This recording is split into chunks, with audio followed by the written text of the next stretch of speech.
ఆ నియోజకవర్గంలో మాజీ ఎమ్మెల్యేకు నియోజకవర్గ ఇన్ఛార్జికు మధ్య గ్యాప్ మామూలుగా లేదంట.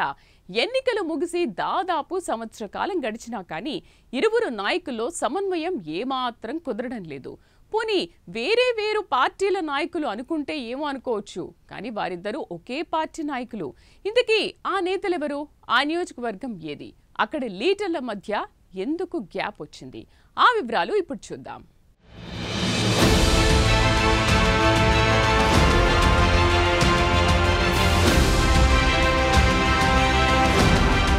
పశ్చిమ గోదావరి జిల్లాలో రాజకీయాలు హాట్గా సాగుతున్నాయి. నరసాపురంలో తెలుగు తమ్ముళ్లు ఈ 5 ఏళ్లు కలిసి ఉన్నారు. కానీ ఎన్నికల ముందు ఏం జరిగిందో ఏమో 2 వర్గాలుగా విడిపోయారు. పార్టీకి తలనొప్పిగా మారుతున్నారు. హైవేపై పరిగెడుతున్న సైకిల్ పార్టీకి బ్రేకులు వేస్తున్నారు తెలుగు తమ్ముళ్లు. నరసాపురంలో మాజీ ఎమ్మెల్యే వర్సెస్ నియోజకవర్గ ఇన్ఛార్జి అన్న చందంగా మారాయట అక్కడి పాలిటిక్స్. బండారు మాధవనాయుడు, పొత్తూరి రామరాజుల మధ్య వార్ తారాస్థాయికి చేరింది. బండారు, పొత్తూరు వర్గాల మధ్య ఇంకా ఆధిపత్య పోరు కొనసాగుతూనే ఉంది. ఇన్ఛార్జి చేపట్టే కార్యక్రమాలకు మాధవనాయుడు చేపట్టే కార్యక్రమాల్లో పాల్గొనడం లేదని పార్టీ వర్గాలు పేర్కొంటున్నాయి. ఈ క్రమంలో అధిష్టానం ఇరువురి మధ్య గ్యాప్ తగ్గించేందుకు ఎంత ట్రై చేసినా అది సాధ్యపడడం లేదని టాక్ వినిపిస్తోంది. ఇది కాస్త సైకిల్ పార్టీని రోడ్డున పడేస్తున్నాయని ప్రచారం జరుగుతోంది. ఇలానే ఉంటే రానున్న కాలంలో పార్టీపై తీవ్ర ప్రభావం పడేలా ప్రచారం కనిపిస్తోంది. అలానే ఇద్దరు లీడర్ల తీరుతో పార్టీ క్యాడర్ డీలా పడే ఛాన్స్ ఉందని విశ్లేషకులు అభిప్రాయపడుతున్నారు.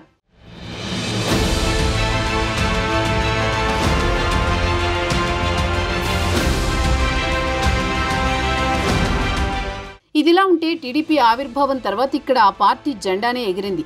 దాదాపు 3 దశాబ్దాల పాటు నరసాపురం నియోజకవర్గంలో టీడీపీకి ఎదురు లేకుండా పోయింది. 1983 నుంచి 2009 వరకు ఆ పార్టీ తరపున పోటీ చేసిన అభ్యర్థులంతా విజయం సాధించారు. ఉమ్మడి తెలుగు రాష్ట్రాల్లో మంత్రులుగా పనిచేశారు. ప్రస్తుతం ఆ నియోజకవర్గంలో టీడీపీ 3వ స్థానంలోకి వెళ్లిపోయింది. ఇప్పుడు ఈ నియోజకవర్గం జనసేన ఖాతాలోకి వెళ్ళింది. దీంతో తెలుగుదేశం మిత్రపక్షంగా మిగిలింది. ఇలాంటి పరిస్థితులు తలెత్తినా ఆ పార్టీలో మాత్రం ఇంకా వర్గపోరు తగ్గలేదు. మాజీ ఎమ్మెల్యే బండారు మాధవనాయుడు, నియోజకవర్గ ఇన్ఛార్జి పొత్తూరి రామరాజుల మధ్య నేటికీ ఆధిపత్య పోరు కొనసాగుతూనే ఉంది. 2019 ఎన్నికల్లో టీడీపీ ఓటమి తర్వాత 2 ఏళ్లు ఇన్ఛార్జిగా పనిచేసిన మాధవనాయుడిని పార్టీ అధిష్టానం తప్పించింది. ఆ బాధ్యతను సీనియర్ నాయకుడు పొత్తూరి రామరాజుకు అప్పగించారు.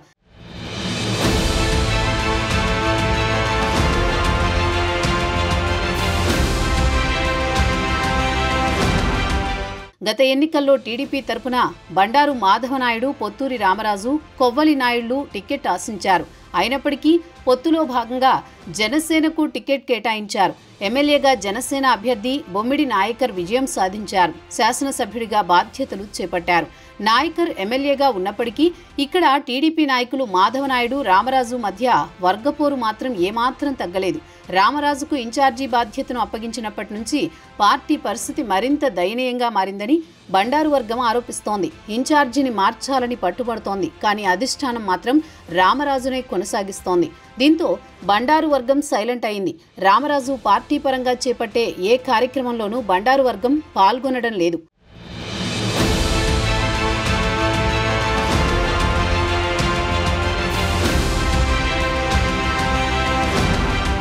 ఇటు నామినేటెడ్ పదవుల్లో పొత్తూరి వర్గానికి అధిష్టానం ప్రాధాన్యత కల్పిస్తోంది. దీంతో మాధవనాయుడు వర్గం స్తబ్దత అయ్యింది. వీరిద్దరి మధ్య వర్గపోరు పెరుగుతుండటంతో క్యాడర్లో ఎటువైపు వెళ్లాలో తెలియక అయోమయ పరిస్థితి నెలకొంది. మాజీ ఎమ్మెల్యే బండారు మాధవనాయుడు సైతం ఎన్నికలయ్యాక పెద్దగా కార్యక్రమాల్లో కూడా పాల్గొనడం మానేశారు. ఏదో ఉన్నా అంటే ఉన్నా అన్నట్టు వ్యవహారం కొనసాగిస్తున్నారు. నరసాపురం టీడీపీ సమస్యను పెద్దలు లోకేష్ దృష్టికి తీసుకువెళ్లారు.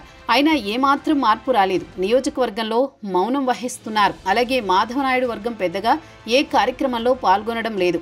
ఇద్దరి మధ్య సమన్వయం కుదిరితే తప్ప ఇక్కడి టీడీపీలో పరిస్థితి మారేటట్టు కనబడడం లేదు.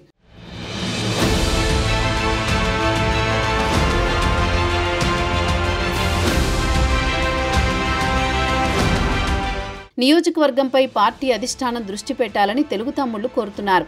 లేకపోతే పార్టీ తీవ్ర పరిస్థితులు ఎదుర్కోవాల్సి వస్తుందని హెచ్చరిస్తున్నారు. మరి ఇప్పటికైనా అధిష్టానం నర్సాపురంపై దృష్టి పెడుతుందా, లేక మీకు మీరు ఇలానే వర్గాలతో పోటీ పడండి అంటుందా? అక్కడ నెలకొన్న సమస్యను పార్టీ హైకమాండ్ ఎలా పరిష్కరిస్తుంది? ఇన్ఛార్జి మాజీ ఎమ్మెల్యే మధ్య గ్యాప్ తగ్గించేందుకు ఎలాంటి వ్యూహాలు అమలు చేస్తుందో వేచి చూడాల్సిందే.